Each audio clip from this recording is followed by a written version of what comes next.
¿Qué tal, amigas y amigos? Bienvenidos a la segunda sesión, a la segunda clase de este acercamiento a la Sagrada Escritura, a la Biblia. Antes que cualquier otra cosa, les agradezco su atención, pero también les recuerdo que no estoy en un estudio con micrófonos especiales, sino en la parroquia, en donde puede quizás pasar una ambulancia con algún sonido, escucharse algún teléfono que se encuentra en la oficina lateral, algunas voces. Lo que sucede generalmente en los salones de clase, en donde pueden escucharse las voces de los maestros, pero también alguna voz que esté a un lado. Pero nosotros tratamos de ignorar aquellos ruidos que puedan entrar y nos concentramos en la clase del día de hoy. Antes de iniciar la clase, quiero responder a una pregunta que me han hecho varios de ustedes. Padre, quiero comprar una Biblia o no sé si la Biblia que tengo es una Biblia buena. Miren, lo que les puedo decir es que todas las Biblias son buenas. La única diferencia puede ser quizás que es una Biblia un poco más pequeña y por lo tanto tendrá una letra muy pequeñita que quizás las personas mayores no puedan ver. Así que hay que buscar una Biblia que tenga quizás una letra un poco más grande y esto por supuesto hará que tu Biblia sea de un tamaño mucho más grande. Yo les recomiendo para la gente que quiere tener una lectura fácil la Biblia Latinoamérica. Es una Biblia sobre todo que tiene una traducción de acuerdo a el lenguaje que hablamos en Latinoamérica, porque hay algunas Biblias que tienen más bien un lenguaje de acuerdo a España, o bien algunas Biblias que tienen un lenguaje universal, pero hay ciertas palabras que no se pueden comprender. Así que aquí es importante la traducción. El contenido es el mismo, pero pueden tener traducciones más sencillas. Por otra parte, te quiero comentar que hay Biblias que tienen los libros completos que aceptamos los católicos y algunas Biblias que no los tienen. Los libros que faltan en las Biblias protestantes son los llamados deuterocanónicos. Así que si quieres tener una Biblia completa, por si eres católico, entonces puedes pedir una Biblia que tenga los libros deuterocanónicos. Basta que te fijes en el índice y si tiene, por ejemplo, el libro de los Macabeos, que es deuterocanónico, significa que ya tiene todos los libros. Ay, padre, pues es que yo compré una y a la mía le faltan los deuterocanónicos. No te preocupes, no por eso es una Biblia maldita, no es una Biblia contraria a nuestra fe. Simplemente le faltan algunos libros y es importante que tú lo sepas.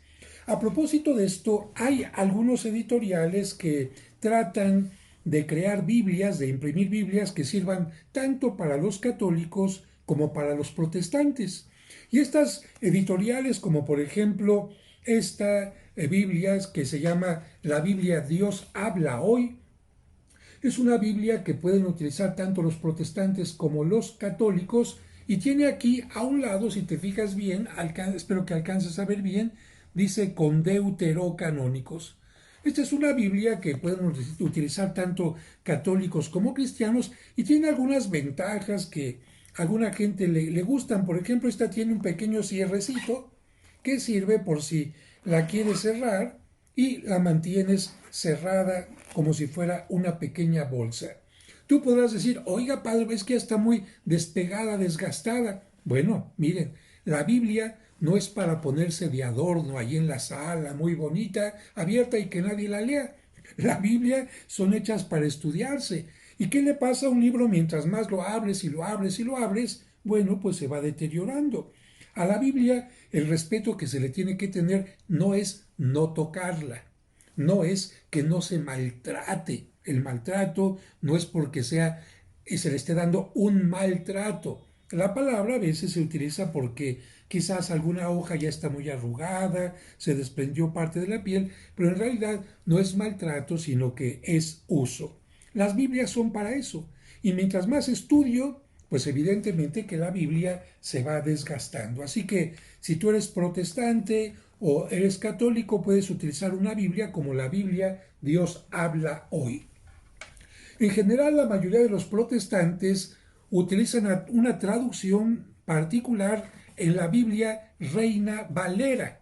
Es la Biblia que generalmente utilizan los protestantes y los católicos no tanto, porque en la traducción hay algunas cosas que podrían crear una interpretación confusa, equívoca. Por lo tanto, la Reina Valera generalmente los católicos no la usan.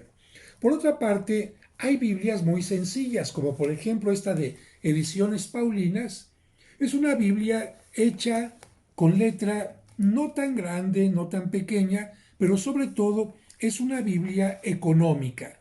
¿Cuál es el problema a veces de lo económico? Mira, el problema es que a veces al abrirla, pues lamentablemente de tanto abrirla, las páginas se pueden ir desprendiendo. Así que hay que buscar una Biblia que tenga una buena encuadernación, una buena pasta, porque a veces, pues bueno, lamentablemente lo económico, precisamente por eso es económico, porque no tiene toda la calidad que se quisiera. Con cuidadito, bueno, y si tú quieres empezar a leer la Biblia y no tienes muchos recursos, bueno, pues uno utiliza lo que puede, ¿verdad? Hay algunas Biblias actualmente que también están hechas especialmente para determinados públicos, como por ejemplo hay Biblias para niños. ¿Cuál es la característica de la Biblia para niños? Que tiene solamente pequeños fragmentos de la Biblia de cada libro para que tengan una idea de lo más importante, y están llenas de muchos dibujitos. Es un acercamiento, no es una Biblia completa. Simplemente son textos de la Biblia en orden para que los niños vayan entendiendo.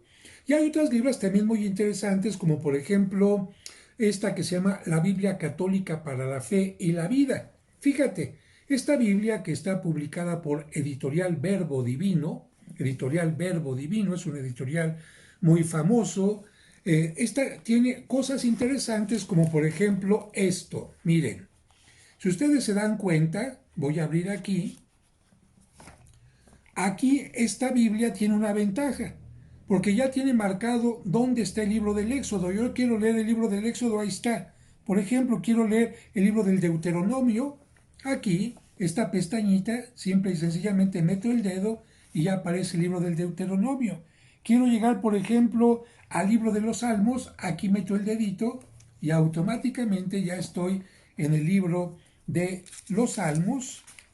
De tal manera que sofonías, etcétera, estas pequeñas ayudas para alguna gente que nunca ha leído la Biblia y que no sabe cómo encontrar fácilmente los libros, puede ser magnífica.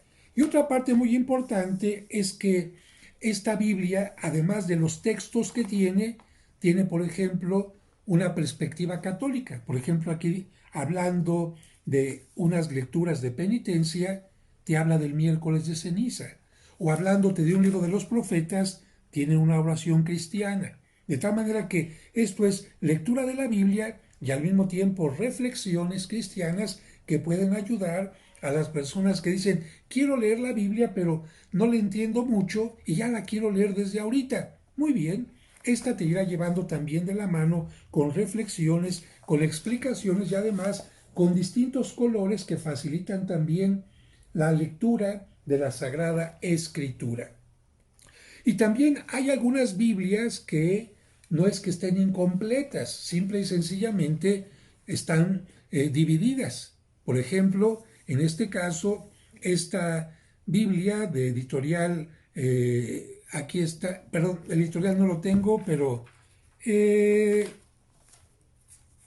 no lo tengo aquí, el editorial no lo veo, pero bueno, lo que te quiero subrayar es que aquí es solamente el Nuevo Testamento, que significa que no tiene el Antiguo Testamento. Y es que hay mucha gente que dice, padre, yo el Antiguo Testamento lo tengo en la Biblia completa de mi casa, pero lo que quiero leer son los evangelios, las cartas de los apóstoles constantemente, y por eso, para no estar cargando toda la Biblia, llevo conmigo o tengo cerca de mi cabecera un Nuevo Testamento.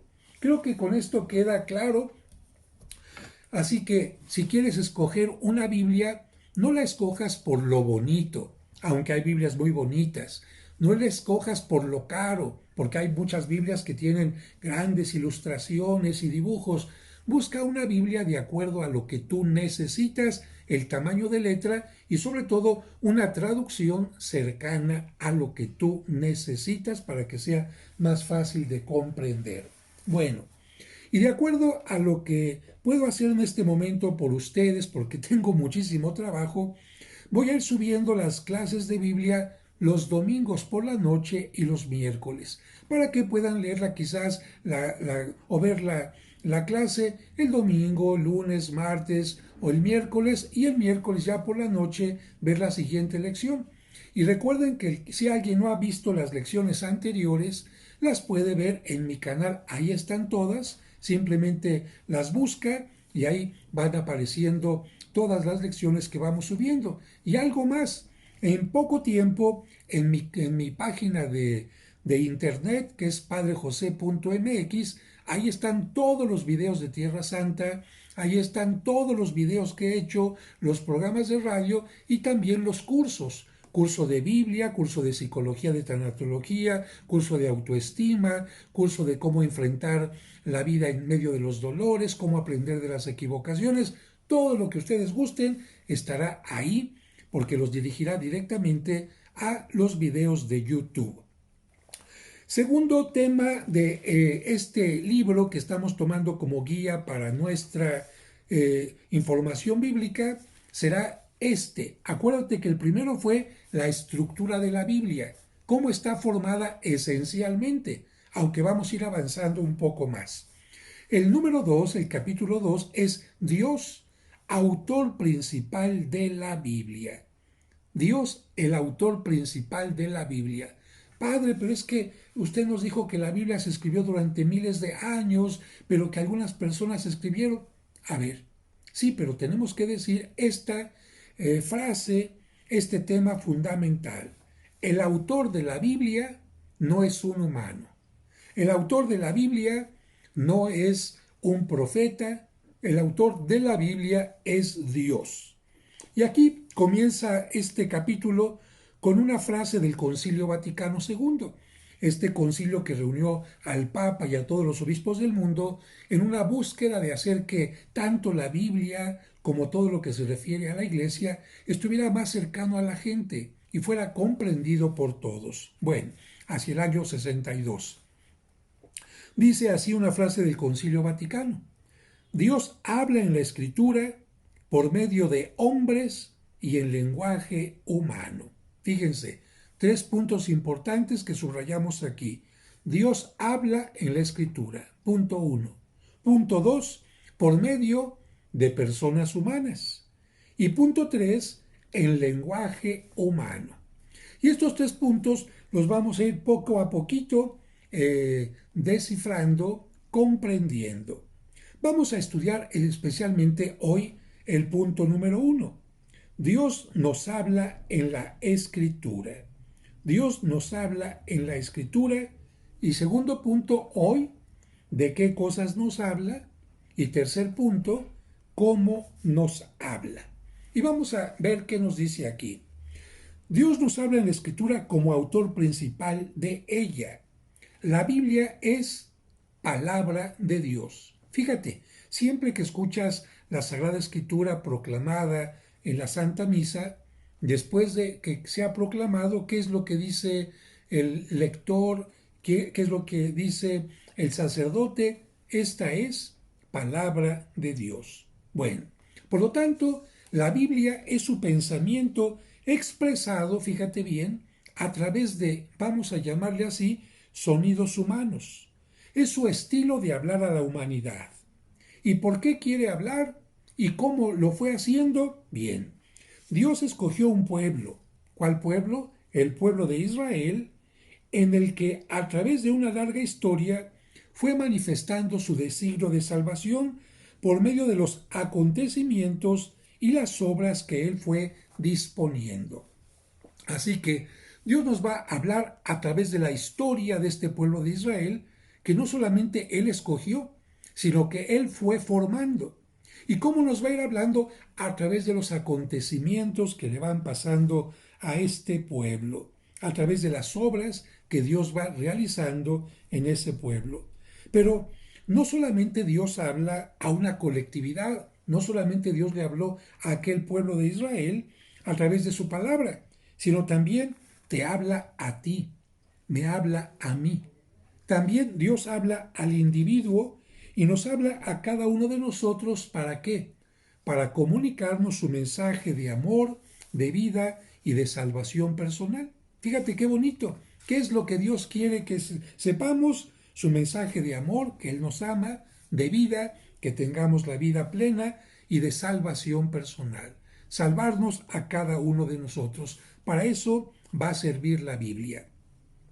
Cada página de la Biblia es la misma voz del Señor que nos invita, que nos llama, que se acerca a nosotros porque quiere comunicarnos algo.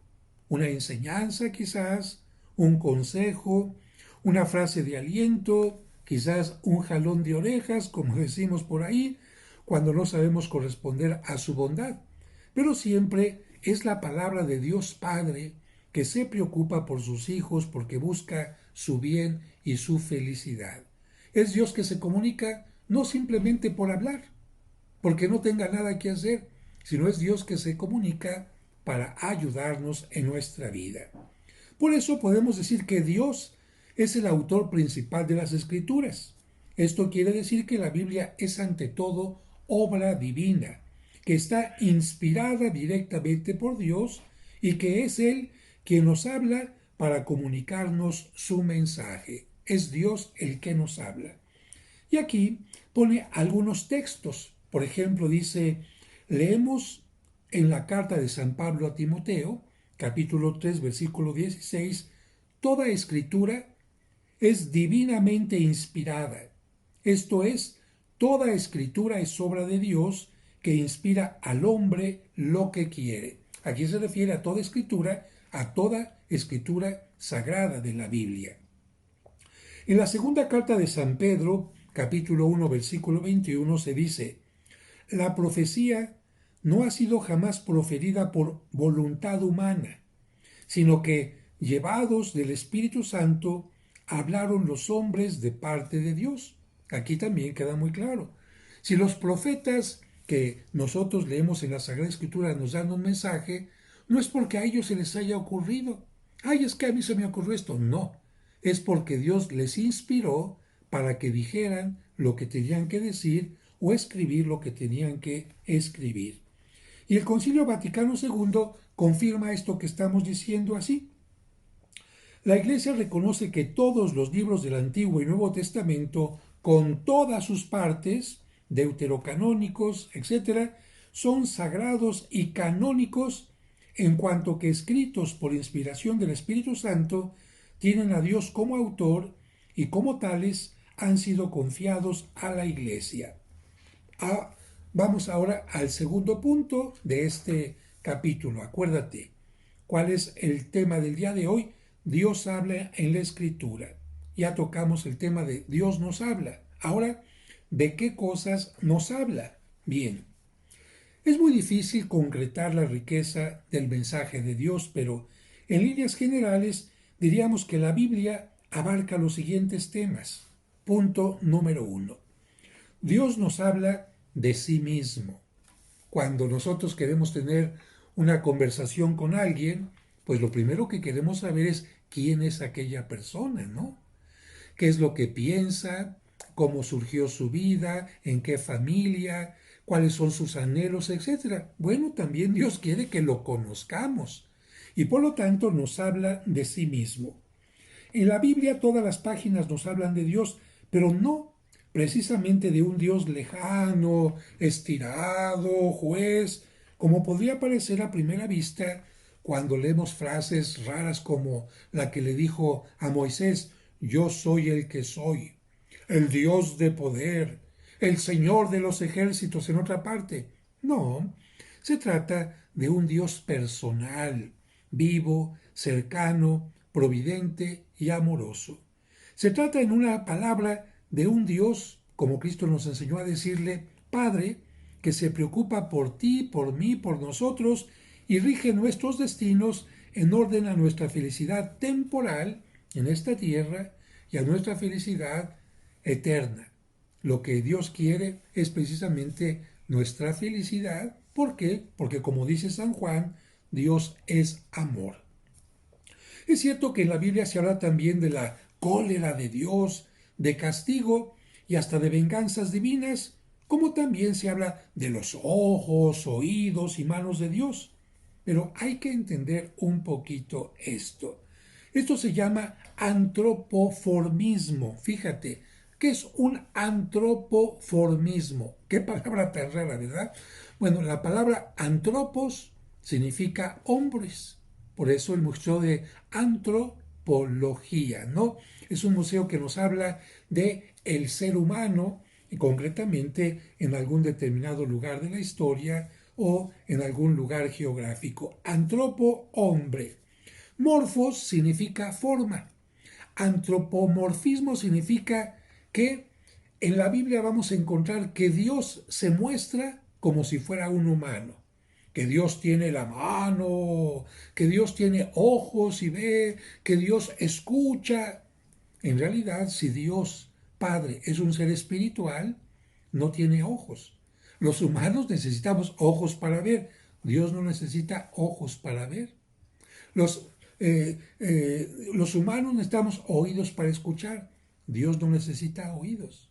Y nuestros oídos además escuchan de aquí a una determinada distancia. Dios escucha todo el infinito.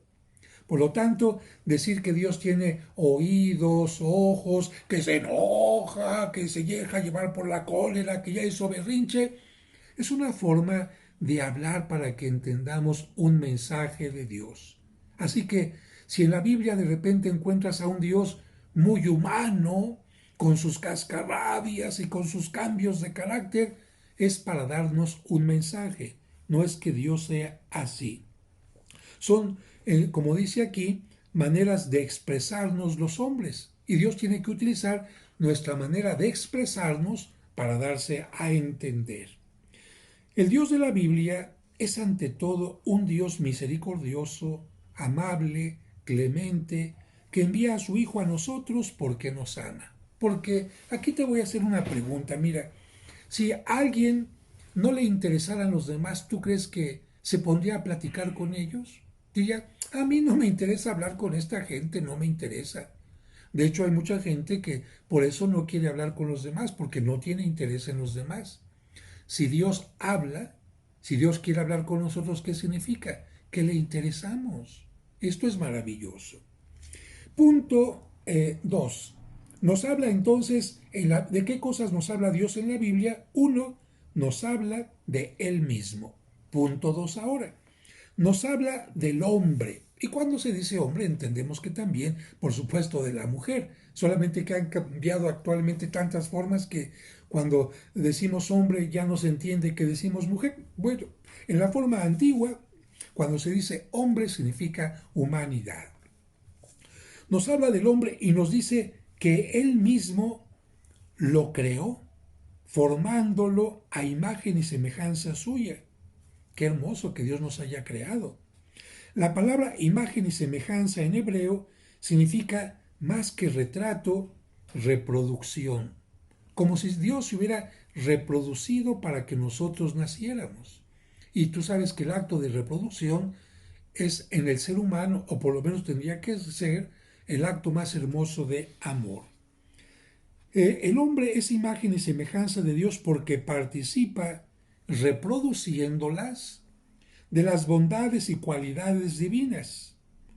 Nos dice el Salmo número 8, lo hiciste poco menos que Dios al ser humano. Lo has coronado de gloria y dignidad. Le diste el señorío sobre las obras de tus manos, todo lo has puesto debajo de sus pies. Todo eso es la esencia de la naturaleza humana. Claro que el hombre, a pesar de su grandeza y señorío, está revestido de carne débil, tenemos inclinaciones que nos invitan al pecado, al rebajamiento, al barro, y nos rebajamos, dando al traste, como dicen algunos, al cuerno, otros más fuerte, al carajo, con nuestra grandeza. Pero Dios nos creó a imagen y semejanza suya, con grandes cualidades que lamentablemente a veces echamos a perder. ¿Y qué es lo que pasa cuando hacemos esto? Pues rompemos las relaciones con Dios, nos volvemos infieles a su amor. Pero en la Biblia, el Señor no cesa de invitarnos a que rehagamos, reconstruyamos, restauremos las relaciones perdidas. Ese es el drama humano a grandes rasgos que la Biblia nos va mostrando. Así que este punto es importante. En la Biblia se nos va a estar hablando constantemente de cómo Dios nos invita a tener una amistad y el hombre, desde tiempo de Adán y después en tiempo de Noé y con Moisés y con los profetas y con los reyes, rompemos esa relación, pero Dios nos dice, lo sigo buscando. Punto 3 ¿de qué nos habla la Sagrada Escritura? Nos habla de la creación, cuando nos dice, al abrir la Biblia, que al principio Dios creó los cielos y la tierra. Pero fíjense bien, el mensaje no intenta dar de la creación una descripción científica, sino una información popular. Y aquí me detengo un poquito. La Biblia no es un libro de ciencia, donde puedas encontrar respuestas científicas. ¿Cómo creó Dios el mundo? Bueno, como la ciencia llegue a descubrir que se fue originando todo, eso es lo que hizo Dios. La Biblia no es un libro de ciencia, por lo tanto, en una forma simbólica, en una forma poética, simplemente dice, Dios creó el cielo y la tierra. En 7 días es un número simbólico. Primero hice esto y luego lo otro. No. Por eso en la misma Biblia puede haber algunas cosas que puedan ser, por ejemplo, contradictorias o quizás complementarias. Por ejemplo, en el libro del Génesis vemos en un capítulo que Dios crea primero al hombre y después crea a la mujer. Pero en el otro capítulo del Génesis se nos dice que los crea juntos, hombre y mujer.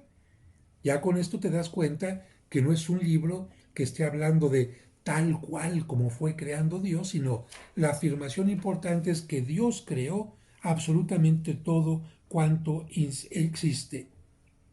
Pero a pesar de esta intención sencilla del Génesis, resulta todo un poema elocuente de la grandeza del Creador y por eso da gusto leer las primeras páginas de la Biblia en que el autor va descubriendo con pinceles maravillosos la obra creadora del mundo para que veamos ya en esos párrafos el punto de partida del plan divino y de la historia de salvación. Es como cuando se va a comenzar una historia.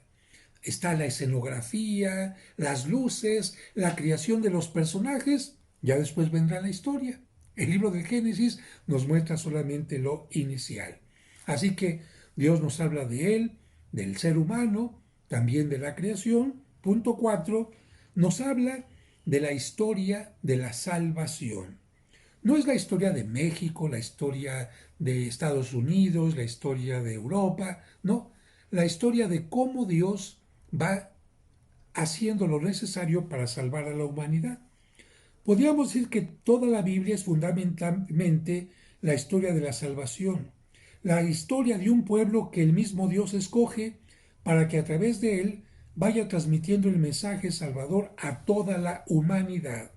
Y atención, aquí aunque podemos decir que nos habla Dios de el pueblo de Israel, no es solamente la historia de la salvación del pueblo de Israel, aunque los judíos solamente toman esta parte, no. La Biblia continúa con la formación de la iglesia instituida por Cristo y por lo tanto también es la historia de la salvación de quienes formamos parte de la iglesia. Punto quinto. La Biblia nos habla de Jesucristo, lo que te acabo de decir, el enviado de Dios al mundo cuya misión principal es reconciliarnos con el Padre. ¿A qué viene Cristo? A amenazarnos. ¿A qué viene Cristo? A condenarnos. ¿A qué viene Cristo? A decirnos que somos de lo peor. No, Cristo viene a reconciliarnos con el Padre. El mismo Jesús le dijo a Nicodemo, tanto amó Dios al mundo que le dio a su Hijo único para que todos los que crean en Él no perezcan, sino que tengan vida eterna. Capítulo 3 del Evangelio de San Juan, versículo 16. El Antiguo Testamento es una promesa de la venida de Cristo, de la llegada de Cristo. El Nuevo Testamento nos manifiesta el cumplimiento de esta promesa y por eso ambos testamentos, la promesa del Mesías y la llegada del Mesías en el Nuevo Testamento, están íntimamente ligados entre sí. Punto número 6. ¿De qué nos sigue hablando la Biblia? Nos habla del reino de Dios. He aquí, leemos en el capítulo 12 de San Mateo, versículo 28, que ha llegado a nosotros el reino de Dios. Toda la misión salvadora del Mesías se concentra en la idea del reino de Dios. Es decir, Cristo nos viene a decir, los reinos que ustedes tienen son reinos en los que solamente se toma en cuenta a algunos, en que se desprecia a otros, son reinos de injusticia, de guerra, etc. Y por lo tanto, yo vengo a instituir un nuevo reino. Por eso decimos nosotros en el Padre Nuestro, venga a nosotros tu reino. Cristo viene a traernos ese reino que se hace presente en el mundo, nos dice Cristo, lentamente, porque no es por la fuerza, es por convicción de cada uno de los seres humanos, y por eso Cristo dice, el reino va empezando como un grano de mostaza, capítulo 20, Mateo 13, versículo 31, o como un poquito de levadura, Mateo 13, 33, pero que llegará a crecer, a crecer, a crecer, a crecer, y llegará a su plenitud al final de los tiempos. Más aún, ese reino no solo está presente en el mundo, sino que ya está dentro de nosotros. Así lo dice San Lucas en el capítulo 17, versículo 21. Esa gente que tiene ganas de ser mejor, de cambiar, y que da 3 pasitos para el frente y uno para atrás, bueno, ese deseo de avanzar, de convertirse, de ser mejor, es el reino de Dios que ya está en su mente y en su corazón. Para pertenecer a este reino tenemos que convertirnos. Arrepiéntanse porque se acerca el reino de Dios, dice San Mateo en el capítulo 4, versículo 17. Y signos de pertenencia a este reino, ¿cómo sé yo que pertenezco a este reino? Son, dice Mateo 6:33, el amor a los hermanos. Juan 13:35, la pobreza. Mateo 5:3, las persecuciones sufridas. Mateo 5:10 y otros que aparecen en los evangelios. Así que reino de Dios. Punto número 7, de que nos sigue hablando la Sagrada Escritura, nos habla también de la religión, de la lucha entre el bien y el mal, de las virtudes teologales y cardinales, la fe, la esperanza, la caridad, etc., del comportamiento del hombre, de la felicidad matrimonial, de la buena convivencia entre los seres humanos, etc. Todas estas cosas, de alguna manera, están en la Sagrada Escritura. Y cada libro de la Biblia plantea un tema distinto, interesante y anhelante, pero no son temas sueltos o independientes de los demás. Cada libro sería como una rama que forma parte de el tronco de un árbol. Hasta aquí el número 7, y son 7 puntos de los que nos habla la Biblia, y nos dice el Concilio Vaticano II. Fíjense, los libros del Antiguo Testamento muestran a todos el conocimiento de Dios y del ser humano y el modo como Dios, justo y misericordioso, trata con los hombres. Estos libros, aunque contienen elementos imperfectos y pasajeros, enseñan la pedagogía divina. ¿Sabes qué es un pedagogo? Bueno, en la antigüedad, un pedagogo era el esclavo que se encargaba de llevar a los niños de la casa a la escuela y de ayudarle a que estudiara y aprendiera la lección. De esta palabra pedagogo, que era el esclavo en aquellos tiempos, surgió la palabra pedagogía, que actualmente significa el método más adecuado y oportuno para que una persona aprenda algo. Y Dios en la Biblia va teniendo una pedagogía. Así como el papá le va exigiendo al niño chiquito cosas pequeñas cuando es niño, pero cuando va creciendo le va exigiendo más, así Dios en el Antiguo Testamento va a pedir ciertas cosas que van a ser superadas por una actitud y una comprensión mayor en el Nuevo Testamento. Por eso los cristianos debemos recibirlos, todos estos libros, con devoción, porque expresan un vivo sentido de Dios, contienen enseñanzas sublimes sobre Dios y una sabiduría salvadora acerca del hombre, encierran tesoros de oración y esconden el misterio de nuestra salvación. En resumen, la Biblia es un libro, el gran libro que nos dice cómo todas las cosas creadas, materiales y espirituales, vienen de Dios. Se sostienen gracias a su providencia amorosa y vuelven definitivamente a Él. Y hasta aquí hemos llegado ya a la número 2, a la lección número 2 de estas lecciones bíblicas, que son 20 y que estaremos subiendo 2 cada semana. Espero, amigos, que con esto hayamos avanzado un poquito más. No se desesperen, poco a poquito.